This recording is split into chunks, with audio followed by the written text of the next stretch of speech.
Et salut à tous, j'espère que vous allez bien, et puis déjà bonne année à tous, puisqu'on est maintenant le 1er janvier 2023, et j'espère que vous avez pas trop mal aux cheveux. Et la vidéo d'aujourd'hui, on va faire un petit peu un top et flop de l'année 2022, faire un petit peu une rétrospective sur ce qui était plutôt cool et sur ce qui était beaucoup moins cool du côté du hardware, principalement du côté processeur et GPU, et quelques autres trucs aussi. Enfin bref, on va regarder un petit peu tout ça, mais d'abord la petite sponsor, on se retrouve tout de suite après.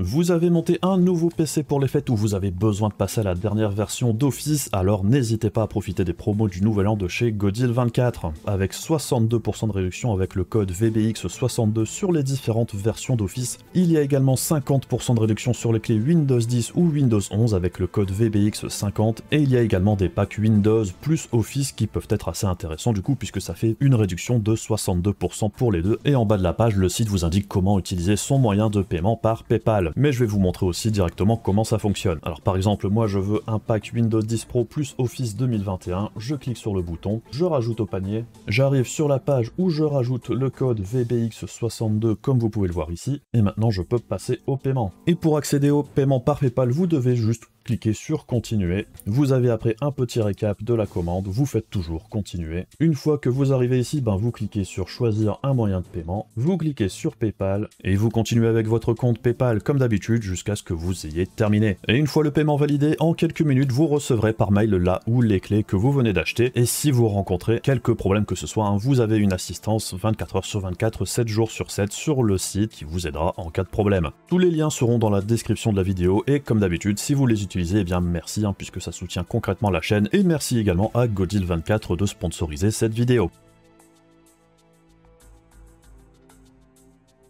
Alors on va commencer avec les processeurs, et au niveau des processeurs, il y a quand même eu des choses plutôt pas mal cette année, il y a aussi eu des choses beaucoup moins bien.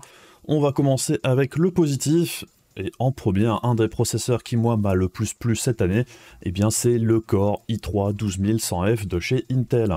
Alors c'est un processeur que j'ai beaucoup aimé puisque quand il est sorti, il n'avait pas vraiment de concurrence. Au niveau de ses performances en gaming, c'était vraiment très très bon, ça l'est encore à l'heure actuelle. Pour un 4 corps 8 threads, ça reste toujours aussi impressionnant au vu de son prix. Quand il est trouvable aux alentours des 100 €, ça reste une option particulièrement intéressante pour les tout petits budgets. Mais c'est vrai que ce 12100F a aussi eu un concurrent qui est arrivé un petit peu plus tard. Quand AMD s'est enfin décidé à sortir les Ryzen 5, non X, donc le Ryzen 5600 tout particulièrement, eh bien c'est vrai que celui-ci, dans un premier temps, était proposé à un tarif beaucoup trop proche du 5600X pour être vraiment intéressant, mais c'est vrai que là, à l'heure actuelle, quand le 5600 tourne aux alentours des 150 balles, c'est vrai que le coût de la plateforme dans son entièreté, j'aurais tendance à donner un petit avantage au 5600, même si je trouve que le 12100F ça reste encore un choix tout à fait correct. Donc bon, si vous cherchez vraiment les processeurs qui vous offriront le plus pour un tarif le plus bas possible, c'est très clairement les deux meilleures options à l'heure actuelle. Les autres processeurs que j'ai trouvé particulièrement bons cette année, c'était la génération 13 d'Intel.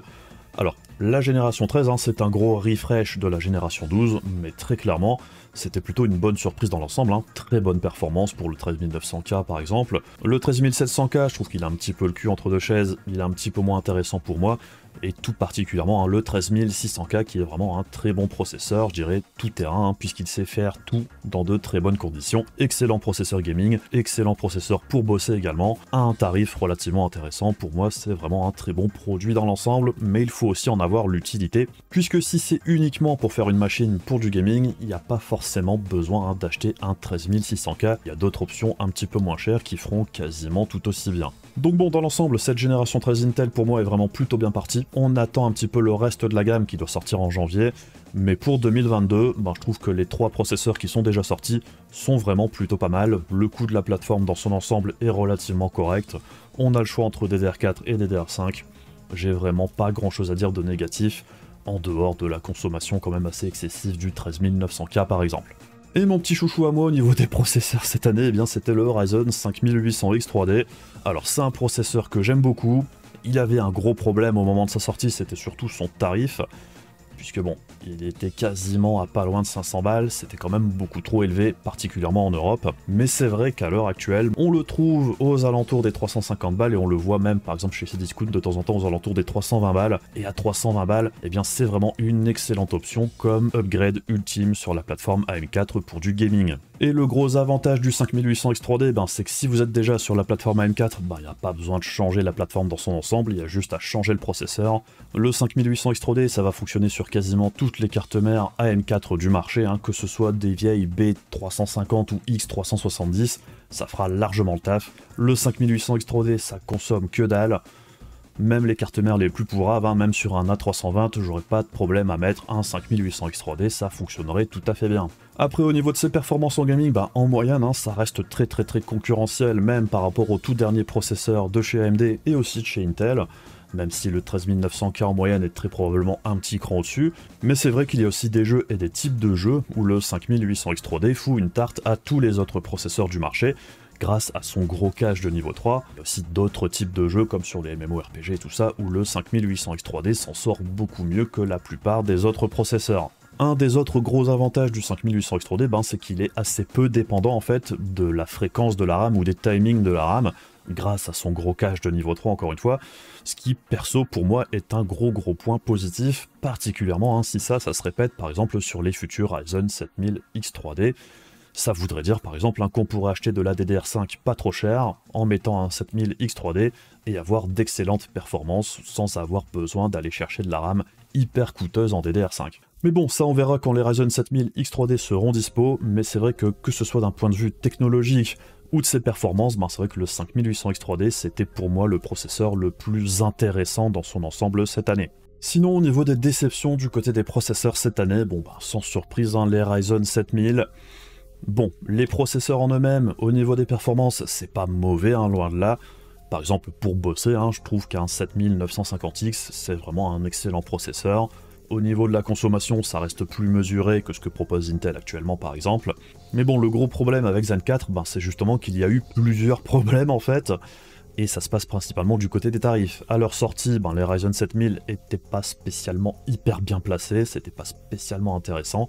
C'était plus ou moins les mêmes tarifs que les Ryzen 5000, mais on va dire qu'à l'époque, AMD avait... la concurrence était moins féroce vis-à-vis d'Intel, qui était quand même un petit cran en dessous à l'époque, tandis que là, les générations 12 d'Intel étaient tout à fait compétitives, et elles le sont encore à l'heure actuelle, même par rapport aux nouveaux processeurs Zen 4 dans les grandes lignes, surtout au niveau du prix. Donc bon, les processeurs au niveau du tarif, c'était pas terrible, et surtout la plateforme dans son ensemble, les cartes mères, les tarifs étaient absolument délirants, et c'est encore le gros problème à l'heure actuelle. AMD, lors de sa présentation des Ryzen 7000, nous avait promis des cartes mères aux alentours des 130$. Où sont les cartes mères autour des 130$ AMD? Il n'y en a toujours aucune sur le marché. La moins chère des B650, c'est toujours environ 200€. Et c'est vrai que vu les ventes actuelles des Ryzen 5000, on a surtout l'impression qu'AMD a réussi à bloquer les gens sur la plateforme AM4 au moment où ils lancent une nouvelle plateforme. Je pense que c'est un petit peu dommage. Quand on lance une toute nouvelle plateforme où on sait qu'il va falloir racheter une carte mère, de la RAM et compagnie, je pense qu'on essaie justement d'amener le plus d'utilisateurs possible vers sa nouvelle plateforme. Là, concrètement, ils se sont ratés complètement. Mais bon, quelque part, on peut aussi se poser la question, est-ce que c'était pas tout simplement le plan de cette plateforme AM5 dans un premier temps? C'était aussi d'aider à liquider les stocks de processeurs pour la plateforme AM4. C'est pas impossible. Et c'est vrai qu'à l'heure actuelle, ça semble plutôt bien fonctionner. Après, peut-être que plus tard, la plateforme AM5 sera un petit peu plus intéressante. Mais très clairement, à l'heure actuelle, ça fait toujours pas rêver malgré les baisses de prix sur les processeurs. On voit que ça a quand même du mal à décoller. Donc bref, dans l'ensemble, du point de vue des processeurs cette année, il y a quand même pas mal de positifs. C'était plutôt réussi dans l'ensemble. Je trouve qu'on n'est pas aussi impacté au niveau des tarifs qu'on l'est du côté des GPU par exemple. Donc du côté des processeurs, j'ai envie de dire, c'est plutôt classique, ça se passe plutôt pas mal, et on a des options pour tous les budgets, et on peut s'en servir vraiment pour jouer dans d'excellentes conditions, comme on l'a déjà vu, un 12100F ou un 5600, ça fait largement le taf pour du gaming, pour la plupart des utilisateurs. Avant de passer au GPU, j'ai aussi quelque chose qui m'a fait beaucoup plaisir cette année du côté des périphériques, et principalement du côté des moniteurs, et c'est enfin l'arrivée des moniteurs avec de l'OLED, et particulièrement les moniteurs avec les dalles Samsung en QD OLED sur PC avec le moniteur de chez Alienware par exemple, qui est particulièrement intéressant, même si pour le moment ça reste encore relativement cher. Le fait que ça commence à arriver, on voit qu'il y a de plus en plus de modèles de moniteurs pour PC en OLED qui débarquent, ça veut aussi dire que petit à petit les prix vont baisser tout doucement, et ça c'est plutôt une bonne nouvelle. Et c'est vrai que sur la chaîne je parle assez rarement des moniteurs, mais c'est vrai qu'en réalité le moniteur c'est hyper important. Concrètement c'est probablement la pièce la plus importante de votre PC, puisque c'est celle que vous regardez tout le temps. Donc bon, ne négligez pas votre moniteur quand vous passez à l'achat, essayez de prendre quelque chose de vraiment intéressant au niveau du performance-prix. C'est pas le focus de la chaîne principalement, mais c'est vrai que moi, perso, j'attends beaucoup des futurs moniteurs OLED, et quand ils seront à un tarif un petit peu plus intéressant, très clairement, je serai de la partie. Alors on va passer maintenant de ce que j'ai trouvé positif cette année du côté des GPU, et on va voir que c'est pas forcément hyper simple.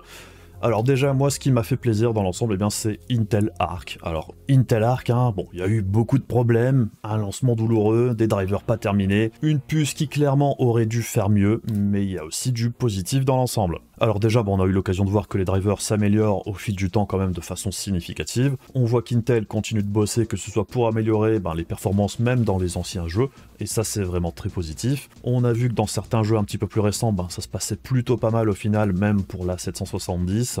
Bon, il reste encore énormément de boulot, mais c'est quand même plutôt encourageant dans l'ensemble. Et c'est vrai que pour avoir passé un bon mois avec la carte d'Intel dans mon PC, où j'utilise pour faire un petit peu de tout, c'était pas une expérience absolument atroce, dans l'ensemble ça s'était plutôt bien passé, j'avais pas grand chose à redire. C'est juste que c'est pas vraiment le GPU que je recommanderais à tout le monde, loin de là, surtout qu'à l'heure actuelle, au niveau du performance-prix, c'est pas terrible. Mais bon, quand même, je trouve ça hyper encourageant dans l'ensemble. C'est un nouvel entrant sur le marché des GPU et on en a vraiment besoin, ça se voit tous les jours de plus en plus. On attend quand même impatiemment la suite. Et il faut espérer qu'Intel arrivera à faire un petit peu bouger les lignes sur le marché, même si c'est sur le milieu bas de gamme, personnellement. Bon, c'est aussi, je trouve, le segment le plus important dans l'ensemble pour nous joueurs, donc courage Intel, accrochez-vous. Autre top du côté des GPU cette année, alors ça va un petit peu diviser je pense, et tout le monde ne sera pas d'accord, et je peux tout à fait le comprendre, c'est la RTX 4090. Alors quand je parle de la 4090, c'est clairement pas du côté du performance-prix que je me dirige. Calmez-vous les fanboys, c'est pas du tout le propos ici. Je sais, la carte est inabordable, c'est beaucoup trop cher, on est tous d'accord. Mais bon, si on met l'histoire du performance-prix de côté, je sais c'est compliqué de mettre ça de côté, mais si on le met de côté, si on regarde la carte en elle-même, d'un point de vue technologique, ça envoie quand même du lourd. En création, en production, en gaming, il n'y a juste aucune concurrence, et au final, même niveau consommation où on s'attendait à une catastrophe, c'est plutôt correct, sans oublier le potentiel quand même assez immense du côté de l'undervolting avec la 4090, ce qui en fait très clairement une des cartes les plus performantes d'un point de vue efficacité énergétique. Et d'un point de vue puissance pour son époque, je trouve que la 4090 ça ressemble un petit peu à la 1080 Ti, sauf que le gros problème c'est que ici c'est un petit peu 2 fois le prix de la 1080 Ti à sa sortie, ce qui est un petit peu emmerdant, on est tous d'accord, donc c'est vraiment dommage que ce soit si cher, puisque très clairement, la carte en elle-même, il n'y a pas beaucoup de reproches à lui faire, ça envoie clairement du lourd. D'un point de vue techno, j'ai pas grand chose à dire, ça reste très impressionnant dans l'ensemble. Et sinon, mon GPU préféré à moi de cette année, c'est la Radeon RX 6700 10Go, puisque quand elle est sortie un petit peu de nulle part, personne ne l'attendait vraiment, et en fait, quand elle est sortie, elle était tout de suite quasiment proposée à un niveau de performance prix quand même hyper intéressant. Et encore à l'heure actuelle, c'est un GPU que je trouve particulièrement intéressant, surtout quand il est en promotion. Quand c'est autour des 350 voire 320 €, ça reste une option hyper intéressante, puisque en 1080p, on tourne aux alentours des performances de la 3060 Ti. En 1440p, la 3060 Ti est très légèrement au-dessus. Mais bon, encore une fois, la 6700 10Go, elle est aussi quand même un bon cran moins cher que la 3060 Ti. Et souvent, on a aussi des jeux inclus en promo, en bundle. Donc, dans l'ensemble, ça reste un produit quand même plutôt sympathique. Et c'est vrai que pour faire un PC qui permet de jouer dans de très bonnes conditions dans l'ensemble, cette RX 6700 10Go, c'est un produit qui conviendra à la majorité des utilisateurs, je pense, pour de très bonnes conditions de jeu en 1080p et 1440p. Ça fait largement le taf. Donc ouais, très clairement, la 6700 10Go, c'est un petit peu mon coup de cœur de l'année, puisque même depuis sa sortie, elle a toujours proposé un ratio performance-prix plutôt intéressant. Et on passe maintenant du côté des flops, du côté des GPU cette année. Et très clairement, bon, on avait commencé avec la 6500 XT et la 6400. C'est des GPU dont on n'attendait pas grand chose et on a quand même été déçus au final. Et le gros problème, même au-delà des 4 Go de RAM, ben, c'était aussi la taille du bus mémoire. Hein. Bus mémoire 64 bits, c'est absolument ridicule. On avait aussi ces problèmes de ligne PCI Express. On n'a pas d'encodeur vidéo sur la carte. Donc bref, la 6500 XT, hein, c'est le cas typique de comment sortir une nouvelle génération moins bonne que la précédente, puisque la 5500 XT était juste un meilleur GPU dans l'ensemble que cette 6500 XT. Alors je comprends l'idée qu'AMD avait eu de proposer une puce qui à la base était dédiée pour les PC portables, en lui foutant un gros overclocking dans la gueule et en faisant un GPU pour PC de bureau, en pleine période de pénurie, de pouvoir proposer un tout petit GPU qui coûte pas cher à produire et d'essayer de le produire en masse pour satisfaire une demande sur l'entrée de gamme. C'était pas idiot, c'est juste que dans l'ensemble ça fait pas rêver non plus. Et c'est un petit peu dommage, puisqu'en réalité, si la carte avait eu un bus mémoire 128 bits, si elle avait même eu 4 Go de RAM, si elle avait eu un encodeur vidéo et plus de 2 sorties vidéo à l'arrière, ça aurait fait une carte plutôt correcte. Effectivement, en pleine période de pénurie, ça aurait au moins été quelque chose qui aurait permis de jouer et de patienter.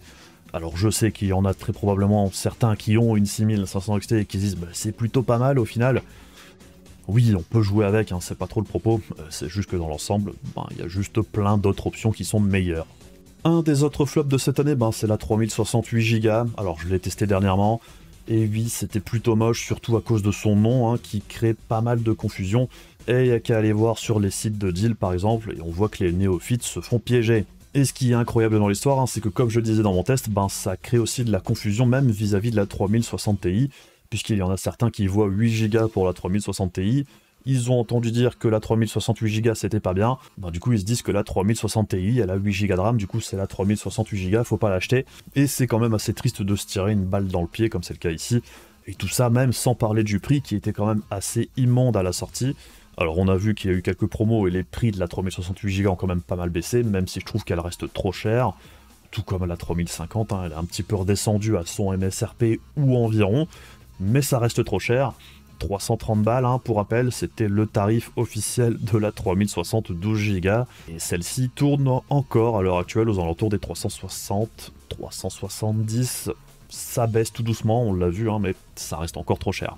Puisque bon, je le rappelle aussi accessoirement, la 3050, c'est plus ou moins un équivalent de la GTX 1070, la 3068 Go, c'est un équivalent plus ou moins de la GTX 1080, et la 3060 12 Go, c'est un équivalent de la GTX 1080 Ti, donc il y a quand même des différences assez significatives entre toutes ces cartes. Donc bref, les fabricants de GPU, s'il vous plaît, faites des gammes plus simples, plus claires pour les utilisateurs, arrêtez de créer de la confusion, que ce soit les histoires de gamme avec des noms avec simplement une quantité de RAM pour différencier, ou les XT, XT, XXXX, faut arrêter ce genre de conneries, c'est vraiment imbuvable. Et enfin, le dernier gros flop du côté des GPU cette année, c'est la nouvelle génération de GPU dans leur ensemble, que ce soit Nvidia ou AMD, avec un placement tarifaire horrible pour les deux marques. Et il y a vraiment deux cartes qui sont particulièrement atroces, je trouve, dans le lot actuellement sur celles qui sont sorties.